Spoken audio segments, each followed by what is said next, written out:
Cynthia a le cœur brisé en apprenant que sa mère, Dana, sort avec John, son ex-petit ami. Croyant que John est toujours empêtré dans son sombre passé et qu'il ne veut qu'à la richesse de sa mère, Cynthia est déterminée à dévoiler ses véritables motivations. Mais Dana découvrira-t-elle les intentions de John et de Cynthia avant cela? Cynthia a passé la matinée à se préparer à rencontrer le nouveau petit ami de Dana.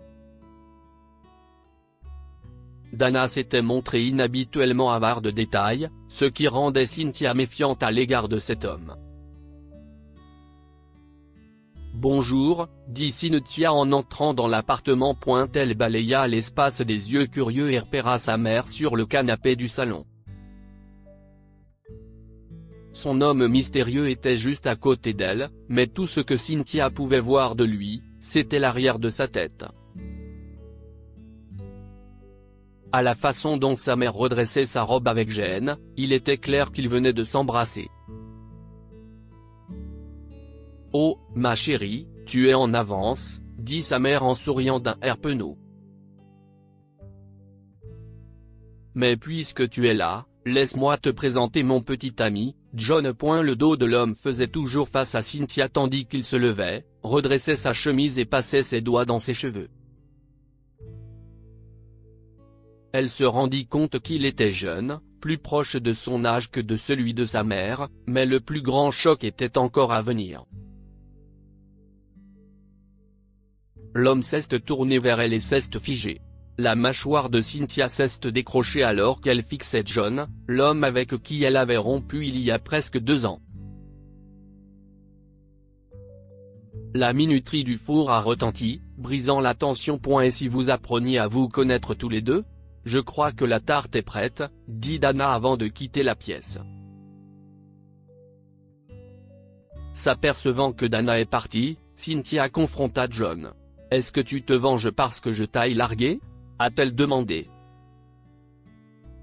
« Non, Cynthia, pas du tout », répondit John. « Je comprends les raisons qui t'ont poussé à rompre avec moi, et je suis passé à autre chose.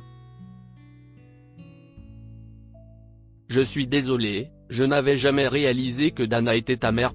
Tout est prêt. » Dana les a appelés, les invitant à prendre le repas. Cynthia ne quitta pas John des yeux alors qu'il se dirigeait vers la table à manger.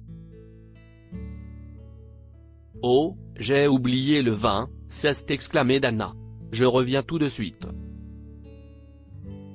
« Pourquoi ne finirais-tu pas de couper la tarte, chérie ?» John tendit le couteau alors que Dana se dirigeait à grands pas vers la cuisine, mais Cynthia lui attrapa le poignet. « Écoute-moi », a-t-elle sifflé. « Je te donne une seule chance de faire ce qu'il faut, John. Tu peux sortir d'ici tout de suite et disparaître de la vie de ma mère, ou je vais tout lui raconter. » « Oh, tu as remarqué la montre. N'est-elle pas magnifique ?» dit Dana en revenant. Cynthia retira sa main et remarqua que John portait une montre très chère. « Je la lui ai achetée en guise de cadeau », a ajouté Dana. « Oh vraiment ?» a demandé Cynthia avec scepticisme. « Est-ce qu'il t'a déjà donné quelque chose ? » « Oui, comme cette statue. » Dana a souri chaleureusement et a traversé jusqu'à la bibliothèque, posée contre le mur à proximité.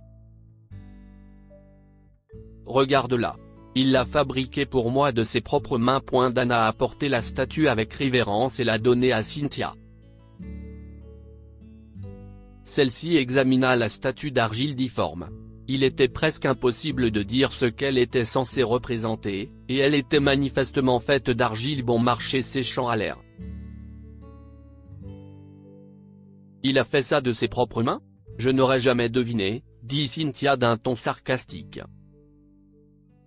« Je me demande si cette statue a un secret comme toi. » Cynthia sourit gentiment à John. « De quoi parles-tu ? » a demandé Dana avec un soupir en les rejoignant à la table. « Oh, je me demande juste pourquoi John ne t'a pas dit qu'il. Je suis sorti avec ta fille, l'interrompt John. Les yeux de Dana s'écarquillèrent d'horreur. Quoi ? Murmura Dana, choquée. Oui, j'ai travaillé comme escorte, admit John. Il a essayé d'expliquer son passé, mais Cynthia ne s'est pas laissée convaincre. Elle a raconté leur relation et ses actions trompeuses, ne laissant aucune place au doute quant à son caractère. Et il m'a tenu dans l'ignorance pendant qu'il allait de rendez-vous en rendez-vous. J'étais tellement déçue d'être amoureuse d'un homme comme lui. Cynthia se tourna vers Dana. Je suis désolé qu'il ait fallu en arriver là, mais il fallait que tu saches la vérité, maman. Est-ce que tout cela est vrai, John ? Demanda Dana à John. John ne pouvait pas la regarder. Oui, dit-il. J'aurais dû te parler de mon passé. La pièce est devenue silencieuse sous le poids de la révélation.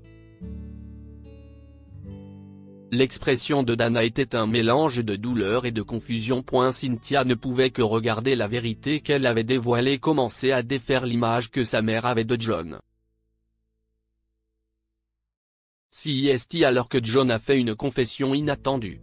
J'ai acheté une bague pour te demander en mariage, Dana, dit-il, le regard fixé sur elle.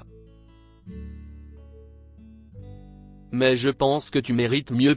Cynthia s'est étouffée avec son vin, abasourdie par son audace. John se leva pour partir, mais Dana, de façon surprenante, l'arrêta. Ma réponse est oui, dit-elle. La mâchoire de Cynthia s'est décrochée en entendant la réponse inattendue de sa mère à la proposition de John, malgré les vérités choquantes qui venaient d'être mises à nu. Tu es sérieuse ? A demandé John, son visage s'éclaircissant. Tu me rends heureuse, John, répondit Dana. Promets-moi juste de ne plus avoir de secret à partir de maintenant, d'accord ? Cynthia était consternée. Il invente tout, et tu gobes tout ce qu'il dit, maman. Sa frustration débordait. Tu crois vraiment qu'un jeune homme comme lui s'intéresse à une femme plus âgée comme toi à moins qu'il n'y trouve son compte ? Dana a été blessée par les mots durs de Cynthia, mais cette dernière est restée déterminée à démasquer John. Dans un accès de colère, elle a brisé la vilaine statue qu'il avait offerte à sa mère. Je suis désolé, maman. Mais ce n'est pas l'homme qu'il te faut. Et je vais te le prouver. En partant, Cynthia a intentionnellement heurté John. Je ne te laisserai pas t'en tirer comme ça, a-t-elle dit. Dehors, Cynthia est restée assise dans sa voiture, observant l'appartement de Dana. Elle a vu John sortir une heure plus tard et prendre un taxi. Elle l'a suivi et a remarqué que le taxi s'arrêtait à un café. Vêtue d'un sweat à capuche et d'un pantalon de survêtement provenant de son sac de sport posé sur la banquette arrière, elle est entrée dans le magasin, s'est assise dos à John et a utilisé un magazine pour se cacher le visage. Elle a attendu, à l'affût de tout signe indiquant que John était en train de rencontrer une autre femme. Bientôt, Cynthia a aperçu John en train d'accueillir une femme plus âgée avec des roses. « Elles sont pour toi », dit-il affectueusement. Cynthia, croyant l'avoir pris en flagrant délit de mensonge, l'a enregistré en train de demander la femme en mariage. Le lendemain, lors de la fête de fiançailles de sa mère, Cynthia a révélé l'autre visage de John. Elle interrompt la fête en entrant dans l'appartement de Dana. « Arrête ce cirque, maman. John te mène par le bout du nez, dit-elle. Confuse et blessée, Dana a pris Cynthia à part pour lui parler en privé. Cynthia, déterminée à protéger sa mère, lui a montré les photos qu'elle avait prises de John demandant une autre femme en mariage dans le café. Regarde ce que ton amour fait pendant son temps libre. Les yeux de Dana se sont mis à briller. Désolé, mais la fête est terminée, annonça-t-elle en faisant face aux invités. Juste à ce moment-là, John est arrivé, ignorant tout du drame qui se jouait. « Dana, tout va bien ?» demanda-t-il en remarquant l'atmosphère tendue. Dana, armée des photos, lui a fait face. Elle a attrapé quelques billets dans son sac à main et les a lancés à John. « Voici tes salaires pour les 6 derniers mois. Je n'ai plus besoin de tes services, » dit-elle en le congédiant. John, confus, a regardé les photos. « Qu'est-ce ce que si esti ?» demanda-t-il.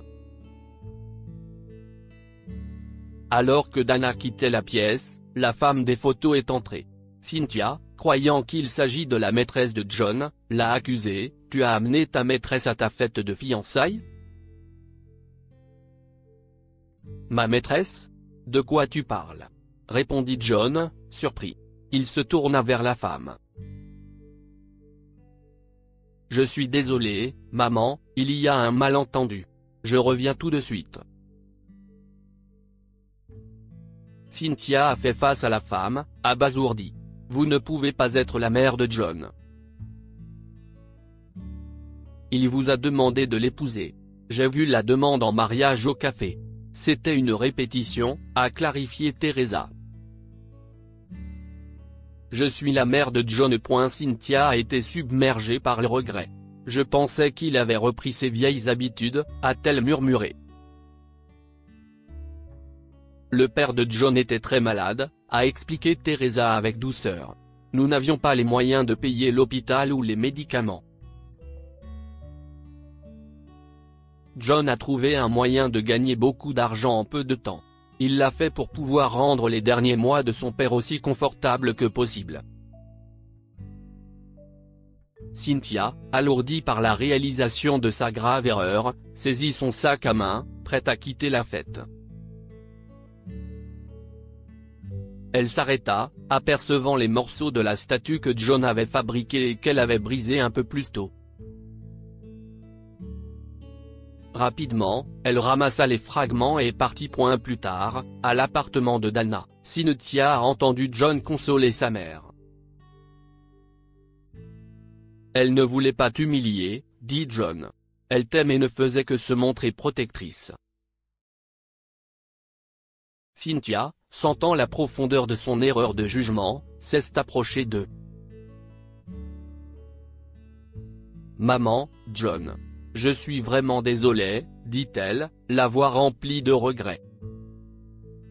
« Si vous êtes heureuses ensemble, je ne m'en mêlerai plus. » La mère de Cynthia l'a prise dans ses bras, touchée par ses excuses. Cynthia a ensuite révélé la statue réparée, un geste pour réparer le fossé qu'elle avait causé.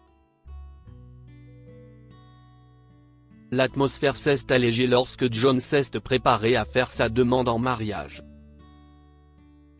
« Mon amour », commença John en ouvrant la boîte, révélant une magnifique bague de fiançailles en diamant, « chaque jour avec toi est magique, et ne parle plus », a interrompu Dana d'un ton badin alors que John cherchait nerveusement les bons mots.